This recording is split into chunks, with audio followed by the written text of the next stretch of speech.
मध्य प्रदेश के मुख्यमंत्री श्री मोहन यादव ने कहा कि राज्य में रोजगार और निवेश को बढ़ावा देने के लिए सरकार नियमित रूप से संभागीय केंद्रों पर इन्वेस्टर समिट का आयोजन कर रही है। उन्होंने बताया कि हाल ही में राजधानी भोपाल में आयोजित ग्लोबल इन्वेस्टर समिट एक ऐतिहासिक पल था, जिसे देश ने देखा। मुख्यमंत्री ने कहा, जब प्रधानमंत्री नरेंद्र मोदी जी भोपाल आए और समिट में हिस्सा लिया तो वह क्षण हम सभी के लिए गर्व से भरा था। इस आयोजन का सपना 1956 में देखा गया था, लेकिन इतने बड़े पैमाने पर राजधानी में पहली बार इसका सफल आयोजन हुआ है।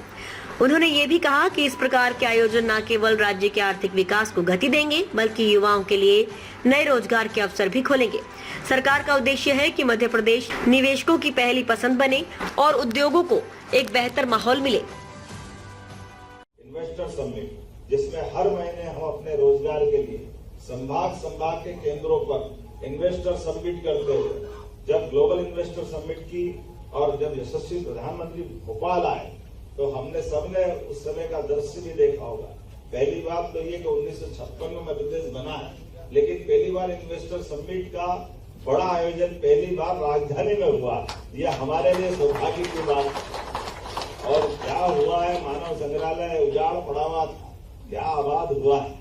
लोग भी आए, भोपाल को देखा तो देखते रह गए, इतना सुंदर है। उन्होंने कहा तो उदयपुर की झील, एक झील में उदयपुर झील वाला यहाँ तो कदम कदम पे हर जगह झील दिख रही है, हर जगह तालाब दिख रहा है। हमने कहा आप तालाब मत देखो, यहाँ तो टाइगर भी दिखते हैं। आप सड़क पे कभी आप चलोगे, रात में टाइगर घूमते हैं। ये भोपाल का आज जो भोपाल अजब भी है, भोपाल गजब भी है।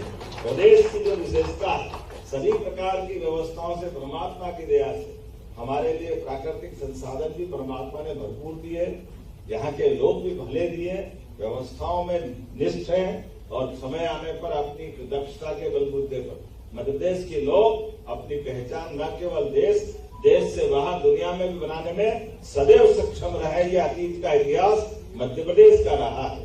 जब मैं भोपाल में बात कर रहा हूँ और भोपाल के अंदर इस प्रकार विकास की बात कर रहा हूँ, तो मुझे मालूम है कि मध्य प्रदेश की राजधानी केवल नगर की नहीं होती, राजधानी प्रदेश के गौरव की होती।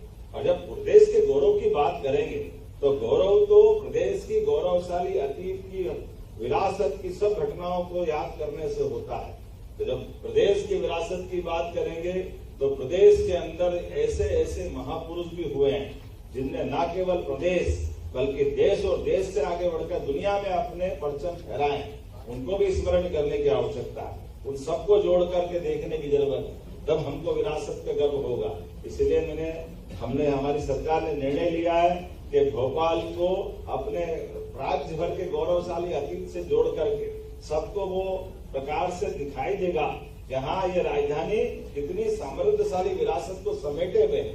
इसलिए हमने निर्णय किया है कि हमारे सभी राजमार्गों के मुख्य मार्गों पर, जैसे राजा भोज ने भोपाल के पास भोजपुर का मंदिर बनाया और भोपाल का तालाब और भोपाल के सौंदर्यीकरण और सब प्रकार के काम किए, ऐसे में राजा भोज की स्मृति में हमने उनका पुतला तो खड़ा किया है जो भोपाल के बड़े तालाब की शान की तरह दिखाई देता है। लेकिन राजा भोज के नाम पर स्मृति द्वार का भी हम भूमि पूजन करने वाले हैं, जो हमारे लिए वो गौरवशाली अतीत से वापस जोड़ेगा। जब हम राजा भोज की बात करते हैं, इस बार तो विक्रमादित्य ने लाल किले के ऊपर भी अपने विक्रमादित्य महानाट्य का परचम लहराया। विक्रमादित्य का काल बड़ा गौरवशाली अतीत का काल रहा है और शासन की व्यवस्थाओं के साथ तो जुड़ करके उनने अद्भुत काम किया। विक्रमादित्य के काम करने की तरीके देखो, वो दिन में रात में 24 घंटे अपनी जनता के लिए, अपने लोगों के लिए अपनी जान हथेली पे लेकर के सुशासन की उत्कृष्ट मिसाइल उदाहरण अगर कोई है तो विक्रमादित्य का सुशासन है। कहने वाले तो कहते कि राम राज्य की अगर कोई कल्पना को साकार करने में सार्थक शासन का 2000 साल का इतिहास देखोगे तो विक्रमादित्य का शासनकाल किसी ने नहीं किया है। जोरदार अभिनंदन करो विक्रमादित्य को शासन की व्यवस्था से।